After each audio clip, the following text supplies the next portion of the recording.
আসসালামু আলাইকুম। আজ আমার বেসিকলি টিউটোরিয়ালটা হলো অ্যাডোব ফটোশপের ফাইল মেনু নিয়ে। এই অ্যাডোব ফটোশপের ফাইল মেনুটা হলো আমাদের মেনু বারের সর্বপ্রথম অপশন। তো ইতিপূর্বে আমি এডিট, ইমেজ এবং সিলেক্ট এই মেনুগুলো নিয়ে টিউটোরিয়াল দিয়েছি। যারা এডিট, ইমেজ এবং এই সিলেক্ট মেনু টিউটোরিয়ালটি দেখেননি, অবশ্যই ওই টিউটোরিয়ালটি দেখে নেবেন, তাহলে আপনার ফাইল সম্বন্ধে বুঝতে সুবিধাটা হবে।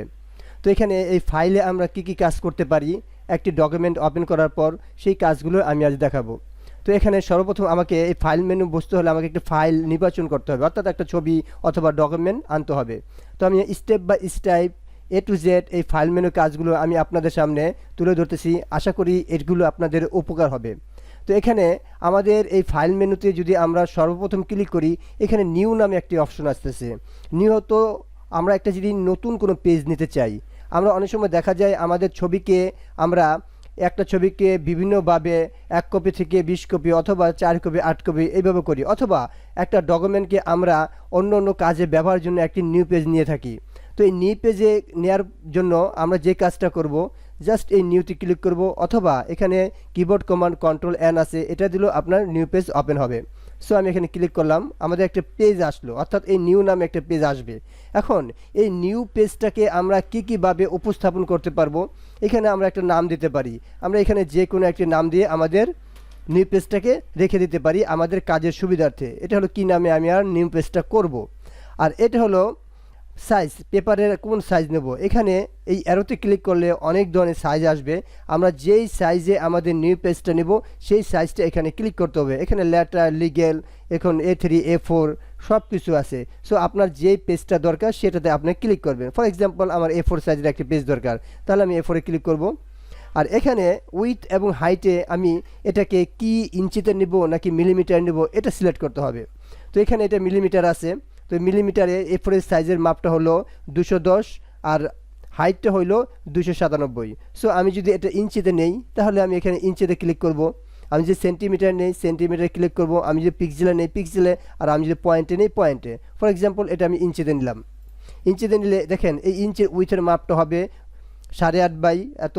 আর এখানে আমাদের যদি হাইটটা নেই, এটা আমাকে ইঞ্চিতে করতে হবে। আমি যদি উইথ ইঞ্চিতে নেই, হাইটটাও ইঞ্চিতে করতে হবে। আর হাইটের মাপটা 11 পয়েন্ট সামথিং। তো এইভাবেই আমরা ইঞ্চিতে নিলাম, অর্থাৎ আমার উইথে হবে 8.5 আর হাইটে হবে 11। এখন এই রেজুলেশনটা আমাদের 300 থাকবে। এখন এগুলো করার পর মোডটা আমরা কি দেবো, অর্থাৎ আমরা যে পেজটা নিব সেটা কোন মোডে হবে। এখানে RGB আছে, CMYK আছে, গ্রে স্কেল আছে। আমরা যদি কালারের কাজ করতে যাই তাহলে RGB মোডে নেব, আর আমরা যদি সাদা কালোতে কাজ করতে চাই তাহলে গ্রে স্কেল নেব, আর আমরা যদি এটাকে প্রিন্ট আউট করতে চাই তাহলে CMYK নেব। এখন RGB আর CMYK দুটাই কালার, এটার মধ্যে একটু পার্থক্য আছে। অর্থাৎ আমরা যদি কম্পিউটারে সেভ করতে চাই তাহলে আমরা RGB মোডে কালার করব, আর যদি আমরা প্রিন্টিং করতে চাই তাহলে CMYK কালারে এটা আমরা নিউ পেজ নেব। এখন আমরা RGB নিচ্ছি। আর এগুলো হোয়াইট হলো আমাদের পেজটা সম্পূর্ণ সাদা আসবে। আমি দেখাই, ফর এক্সাম্পল এখন আমার পেজটা সাদা আসছে। এখন আমি যদি চাই আমার এই কালার অনুসারে, অর্থাৎ এখানে যে কালারটা দেব এই কালার অনুসারে আমরা একটা পেজ হোক, তখন আমরা কি করতে পারি, সেটা আমরা এই কালার অনুসারে আমরা আনতে পারি।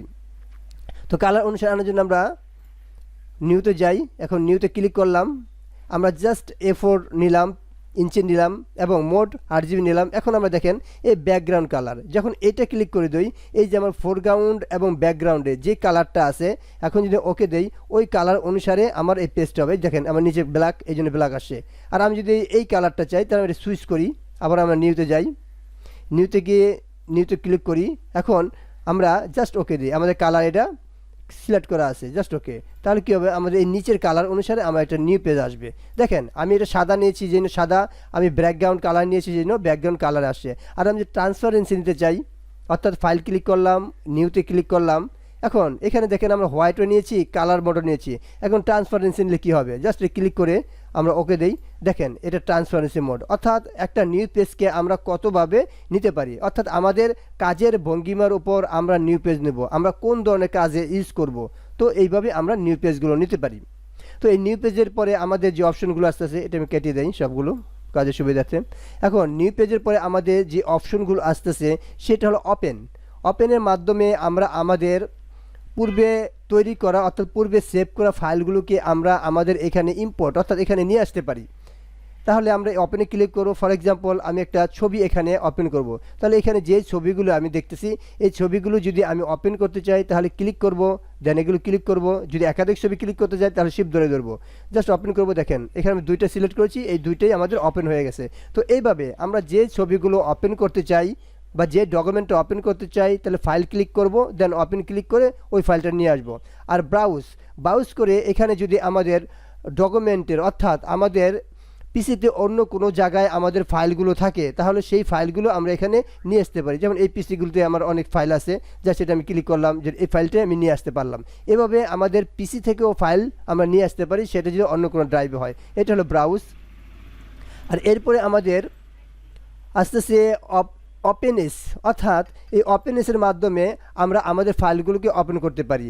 আমরা ওপেন করেও পারি এবং ওপেনএস করেও আমরা ওপেন করতে পারি। এভাবে আমরা যে কোনো ফাইলকে ওপেন দিয়েও ওপেন করতে পারি। দেখুন চলে আসবে এখানে। এখানে আমাদের একটি কাজ হলো, আমরা যদি ওপেনএসে দেই আমাদের এই জায়গাটায় আমাদের ফটোটা কোন রেজলিউশন হবে, অর্থাৎ পিডিএফ নাকি জিপিজি, এখান থেকে সিলেক্ট করতে হবে। মনে করি আমরা জিপিজি ফাইল সিলেক্ট করব, করার পর এখানে যে জিপিজি ফাইল যেটা আসবে সেই ফাইলটা যদি আমরা এখানে ওপেন করি তাহলে ওই ফাইলটা চলে আসবে। তো এইভাবে আমরা ওপেনএসের মাধ্যমেও ওপেন করতে পারি। আর এডিটে এরপর আছে রিসেন্ট ওপেন, অর্থাৎ এই বর্তমানে এই কতগুলো ফাইল আমরা ওপেন করেছি। এখানে লিস্ট হিসাবে 10টা ফাইল থাকবে। আপনার এই 10টা ফাইল পরে আবার যদি ওপেন করেন নিচেগুলো এরকম আস্তে আস্তে চলে যাবে, রানিং ফাইলগুলো 10টা সবসময় থাকবে। তো এখান থেকে আপনার যে ফাইলটা প্রয়োজন মনে করবেন এই ওপেনএস অর্থাৎ ওপেন রিসেন্টে গিয়েও আপনি এটা নিয়ে আসতে পারবেন। এখন আমি যে ফাইলটা ওপেন করেছি যে ওপেনএস, জাস্ট ক্লিক করলাম, দেখেন এই ফাইলটা আমি ইতিপূর্বে ওপেন করেছিলাম। তো এইভাবে ওপেন রিসেন্টে সেই ফাইলটা থাকে, অর্থাৎ কোন ফাইলটা আমি বর্তমানে ওপেন করেছিলাম। এখানে 10টা ফাইল থাকবে। এরপর ক্লোজ হলো যে ফাইলটা আমার দরকার নেই, যে অপ্রয়োজনীয় অনেকগুলো ফাইল আছে এখানে, এগুলো আমি ক্লোজ করে দেবো। জাস্ট যেটা আমি ক্লোজ করতে চাই সেটা ক্লিক করব, দেন ফাইলে যাব, এখান থেকে এই ক্লোজে ক্লিক করব। তাহলে কি হবে, ফাইলটা আমার চলে যাবে। আমার এই ফাইলটার দরকার নেই অথবা এই ফাইলটার দরকার নেই, জাস্ট আমরা ওপেনে যাব, এখান থেকে ক্লোজে যাব, দেখুন ফাইলটা চলে যাবে। তো এরপরে আসতেছে সেভ হলো এই ফাইলটা যদি আমি সেভ করতে চাই। যেমন ফর এক্সাম্পল আমি একটা নতুন পেজ আনি, একটা ফাইল নিউ, দেন ওকে। এখন এইটাকে আমরা সেভ করতে চাচ্ছি, তাহলে আমরা ফাইলে যাব, তাহলে এই দেখেন এখানে সেভ এজ নামে একটি অপশন আছে। এখন যদি এটাকে আমি সেভ এজ দিই তাহলে কোথায় রাখবো, কী নামে রাখবো এটা করা যাবে। তাহলে আমরা এখানে সেভ এজে ক্লিক করি। এখন এই লোকেশন কোথায় আমরা সেভ করব, এখানে আমরা ডেস্কটপে সেভ করতে পারি অথবা আমরা এই ডিসপ্লেতে গিয়ে আমাদের যে কোনো ড্রাইভও সেভ করতে পারি। তো উদাহরণস্বরূপ আমি ডেস্কটপে সেভ করলাম। ডেস্কটপে সেভের পর এটা আমরা কোন মোডে রাখবো, এটা কি আমরা পিডিএফে রাখবো নাকি জেপিজি রাখবো, এখান থেকে এটা আমাকে নির্দেশ দিতে হবে। এখানে জেপিজি করলে আপনি জেপিজি ক্লিক করবেন, পিডিএফ করলে পিডিএফ ক্লিক করবেন। আর এখানে একটা আপনি নাম দিবেন, যে কোনো নাম দিয়ে ডেস্কটপ লোকেশন দিলাম এবং দেন আমি সেভ করলাম। তাহলে কি হলো, আর এটা হলো আমার মোড, আমি কতটুকু এর রেজলিউশন বাড়াবো করাবো, কোয়ালিটি কি হবে, এটা মিডিয়াম করা যায়, ড্র্যাগ করলে লো করা যায়, হাই করা যায়, এটা আপনার সুবিধা মতো এটা করতে পারবেন। তারপর এটা আমরা ওকে দিলাম। ওকে কি হলো, এটা আমার ডেস্কটপে সেভ হয়ে গেলো। এই ফাইলটা আমি ক্লোজ করি। দেখেন এই ফাইলের নামটা যেটা সেই নামটা দিয়ে আপনি ওপেন করতে পারবেন। আমি এটা ক্লোজ করে দিলাম। এখন ফাইলে যাব, এখন এটাকে আমরা ওপেন করব। ওপেন করার জন্য আমাদের ওপেন অথবা ওপেন এস যে কোনো অপশনই আমরা ইউজ করতে পারি। আমরা ওপেনে ক্লিক করলাম, এখন আমরা ডেস্কটপে রেখেছি। এখন যেই নামে আমরা রেখেছি ওই নামটাকে গিয়ে ক্লিক করলে আমাদের এই ফাইলটা চলে আসবে। যেমন এই ফাইলটা আমি সেভ করেছিলাম, এখন এটা ওপেন করলাম, জাস্ট চলে আসলো। যেভাবে আমরা সেভ করে ওপেন করতে পারি। এরপরে আমাদের open website, open for website, অর্থাৎ আমরা যদি ওয়েবে ওপেন করতে চাই, ওয়েব থেকে আমরা ক্লিক করলাম। আমাদের যদি কোনো ইন্টারনেট লাইন থাকে এবং এটা যদি আমরা ওয়েবসাইটে সেভ করতে চাই তাহলে ইয়েস দিলেই আমাদের এটা ওয়েবসাইটে সেভ হবে। এরকম দেখেন আমাদের এটা চলে আসবে ওয়েবসাইটে, আমরা কতটুকু নিব না নিব এখান থেকে আমরা এরকম ক্লিক করে আমাদের পেজটা নিতে পারি। এটা যেহেতু আমাদের সাদা পেজ, এজন্য সাদা আসে, আমি অন্য একটা ছবি দিয়েও এটাকে দেখাতে পারি। এখানে সেভ করলে আমাদের সেভ হবে। আমি যদি এটাই ওপেনে যে করতে চাই, অর্থাৎ ইন্টারনেটে আমরা সেভ ফর ওয়েবে যেতে চাই, তখন থেকে এই ছবিটা আমার শো করেছে, অর্থাৎ ওই ইতিপূর্বে আমার এটা হোয়াইট ছিল এই জন্য ছবি শো করে নেই। তো এইভাবে আমরা এখন যদি সেভ করি এটা আমাদের ওয়েবে সেভ হবে, এটাই আর কি। আর ক্যান্সেল দিলে বাদ হবে। এরপরে আমাদের আস্তে আস্তে প্লেস, আমরা যদি এখানে আমাদের কোনো ফাইল নিয়ে আসতে চাই, মনে করি এই ডকুমেন্টে আমরা অন্য একটি ফাইল এখানে প্লেস করব, তাহলে আমরা কি করব, আমরা ফাইলে যাব, জাস্ট এই প্লেসে ক্লিক করব। এই প্লেজে ক্লিক করলে এখান থেকে ফর এক্সাম্পল মনে করেন আমি কোন ফাইলটা নেব বা কোন ধরনের ফাইল নেব, এখানে আমাকে আগে এই লোকেশনটায় ক্লিক করে দিতে হবে যদি আমাদের অতিরিক্ত কোনো ফাইল থাকে। ফর এক্সাম্পল আমি এই ফাইলটা নেব, নেওয়ার পর আমি প্লেজে ক্লিক করব। প্লেজে ক্লিক করলে দেখেন এই ফাইলটা আমার এই পেজের মধ্যে প্লেজ হয়েছে। আর আমি যদি নর্মালি ওপেন করি তাহলে কিন্তু আমাকে অন্য একটা ফাইলে নিয়ে আসবে। আর আমি যদি প্লেজ দিয়ে নিয়ে আসি, মনে করেন এই ছবির মধ্যে আমি ছবিটা আনবো, অন্য একটা ফাইল আনবো, অর্থাৎ এই ছবির মধ্যে যদি আনতে চাই তাহলে আমাকে প্লেজে যেতে হবে। আর আমি যদি ভিন্নভাবে আনি তাহলে আমি ওপেনের মাধ্যমেও নিয়ে আসতে পারি, ওটা অন্য জায়গায়, অর্থাৎ ওপেন ইন্ডিভিজুয়ালি এককভাবে হবে। আর আমি যদি চাই এই ছবির মধ্যে আমি কোনো ফাইল নিয়ে আসতে চাই তাহলে আমাকে প্লেজ আনতে হবে। এটাই হলো প্লেজ ফাইল। আমি প্লেজ ক্লিক করলাম, জাস্ট যেই ফাইলটা আমি নিতে চাই ক্লিক করে এই প্লেজে ক্লিক করলে এর উপরে আমার ফাইলটা আসবে। এটাই হলো প্লেজের কাজ।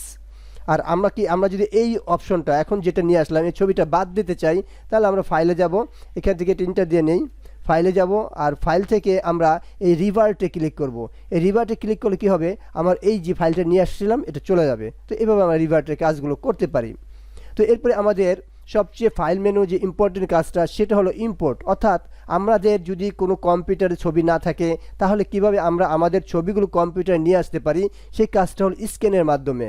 তো স্ক্যানের মাধ্যমে আমরা ছবিটা কিভাবে নিয়ে আসতে পারি, এটা হলো আমাদের খুব একটি ইম্পর্টেন্ট ব্যাপার।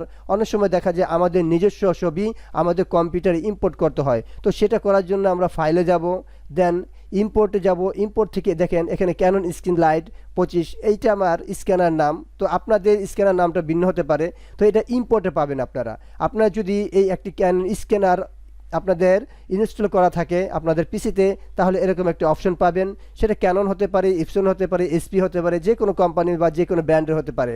সো আমার ক্যানন, এই জন্য আমারটা ক্যানন শো করেছে।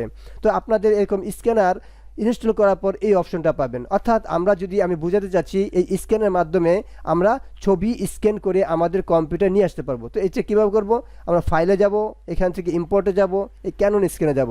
এই ক্যানন স্ক্যানে যাওয়ার পর আমার স্ক্যানটা রান হবে যদি আমার কম্পিউটারে স্ক্যানার থাকে মেশিন, এবং আমার যদি একটি ইনস্টল করা থাকে স্ক্যানারটা, যেমন এই যে আমার স্ক্যানার। এখন আমি এটা প্রিভিউ দেবো, আমি যেটা এখান থেকে স্ক্যান করতে চাই জাস্ট এই প্রিভিউতে ক্লিক করব, তাহলে আমাকে নতুন করে দেখাও যে আমার স্ক্যানারের ভিতরে কোনো ছবি আছে কিনা। অর্থাৎ যে কোনো একটি ছবি ডকুমেন্ট আমরা কম্পিউটারে আনার জন্য স্ক্যানার ইউজ করতে পারি।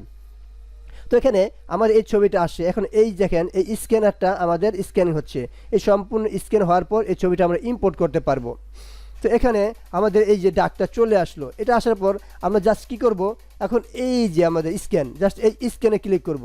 এই স্ক্যানে ক্লিক করলে দেখেন এখানে কি বলছে, do not open the document cover. অর্থাৎ আমাদের এই ডকুমেন্ট কভারটা ওপেন করা যাবে না যতক্ষণ না পর্যন্ত আমাদের এই স্ক্যানটা হয়। এটাই হলো, এভাবে স্ক্যান করতে পারি। তো আমি এটা কেটে দিচ্ছি, জাস্ট এটা স্ক্যান করতে অনেক সময় লাগবে। এভাবে আমরা স্ক্যান করতে পারি। এখন এটা অটোমেটিক স্ক্যান হয়ে আমাদের এটা কম্পিউটারে চলে আসবে। তো এরপরে আমাদের স্ক্যানটা আমি কেটে দিলাম। এরপরে আমাদের যে অপশনটা আসতেছে স্ক্যানারের পরে, তো আমাদের এখানে গ্রুপ করতে পারি, অটোমেট করতে পারি, আমরা ফাইল ইনফো করতে পারি। এগুলো হলো আমাদের আপনাদের কোন কালার, কোন কিবোর্ড কমান্ড, এগুলো এখান থেকে সেটিং করা যাবে। আর এরপরে আছে আমাদের যে গুরুত্বপূর্ণ কাজগুলো এখান থেকে, যে আমাদের page setup, print preview, print এবং print one copy, jump to exit. অর্থাৎ পেজ সেটআপ, আমরা যদি এই পেজটাকে লিগেল অথবা এ4-এ নেই, পরবর্তী যদি আমরা সেট করতে চাই, এটা আমরা এ4 পেজ ইতিপূর্বে আমরা নিয়েছিলাম, এখন এটাকে আমি ভিন্ন রূপে নিতে যাচ্ছি। এখন এটা এ4-কে আমি লিগেল করব অথবা এ3 করব অথবা কাস্টম সাইজ করব। তো এখানে যেহেতু এটা আমি এ4 নিয়েছি, এখন মনে হচ্ছে যে এই পেজটা আমার অন্য একটা সাইজের নেওয়া প্রয়োজন। তখন আমরা ফাইলে যাব, এখান থেকে পেজ সেটআপে যাব। তো পেজ সেটে যাওয়ার পর এখানে দেখেন এটা এ4-এ চলে আসছে। তো আমি চাচ্ছি এটাকে লিগেল করব। তো লিগেল, এ3, এখানে লেটার যা করা যায় এখান থেকে আমরা জাস্ট লিগেলে ক্লিক করলাম, লিগেল ক্লিক করে লিগেল হয়ে গেলো, জাস্ট ওকে। তো আমার পেজটা লিগেল সাইজে হয়ে যাবে। তো এইভাবে আমরা পেজ সেটআপগুলো আগে যদি আমরা এ4 নিয়ে পরে লিগেল অথবা অন্য সাইজে এটাকে রূপান্তর করা যায়। এটাই পেজ সেটআপের কাজ। এরপরে আমাদের আস্তে আস্তে print with preview. Print with preview কি, আমরা একটি ছবি অথবা একটি ডকুমেন্ট প্রিন্ট দিতে চাই। তো এর আগে আমরা দেখে নেব যে আমাদের প্রিন্টটা কেমন হবে। সো এটাই প্রিন্ট প্রিভিউ। আমরা ফাইলে যাই, প্রিন্ট উইথ প্রিভিউ ক্লিক করলে দেখেন আমার প্রিন্টটা কীরকম আসবে এখানে দেখাচ্ছে। তো এইভাবে আমরা প্রিন্ট প্রিভিউটা আগে দেখে নিতে পারি যে আমার ছবি প্রিন্টটা অ্যাকচুয়ালি কেমন হবে। এটাই হলো প্রিন্ট প্রিভিউ। আর এখানে প্রিন্ট দিলে প্রিন্ট হবে, আর ক্যান্সেল দিলে এটা বাদ হবে। এরপরে আমাদের প্রিন্ট, আমরা যদি প্রিন্ট করতে চাই সরাসরি যে আমরা প্রিন্ট করব, আমাদের দেখা হয়ে গেছে, তাহলে আমরা জাস্ট এই যে প্রিন্টে ক্লিক করব। ক্লিক করলে কী হবে, এখানে আমার প্রিন্টার অপশন আসবে। এখানে আমাদের যে প্রিন্টার, সেই প্রিন্টারটা এখানে আমরা নির্বাচন করতে হবে। তো নির্বাচন করার পর এখানে আমরা প্রপার্টাইসে যাব। এই প্রপার্টাইসে যাওয়ার পর এটা আমরা এখান থেকে আমরা পেপার ডকুমেন্ট নিতে পারবো, এ4 নিব নাকি লিগেল নেব, এটাকে ল্যান্ডস্কেপ করব নাকি পোর্ট্রেট করব।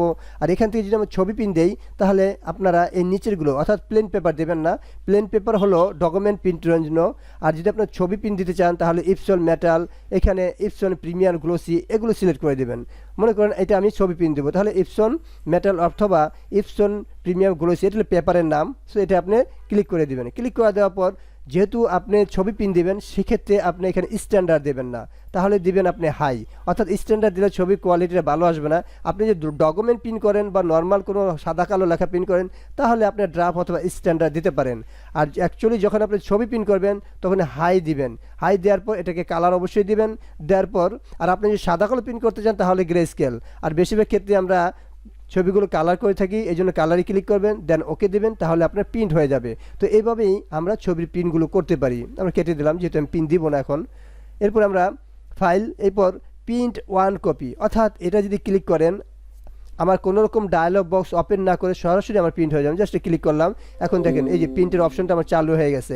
আমার প্রিন্টারটা এই যে প্রিন্টে আমি যে ক্লিক করেছি, এই প্রিন্টারে আমি ওপেন করি, দেখেন এই প্রিন্টারটা আমার কমান্ড দেওয়া আছে। তো এইভাবে এখন এইটার অপশনটা হলো আমাকে কোনো রকম প্রিন্টের প্রিভিউ না দেখে প্রিন্ট হবে। জাস্ট আমি কেটে দিই, এখান থেকে আমরা অল ডকুমেন্ট দিলে এভাবে কাটা যায়।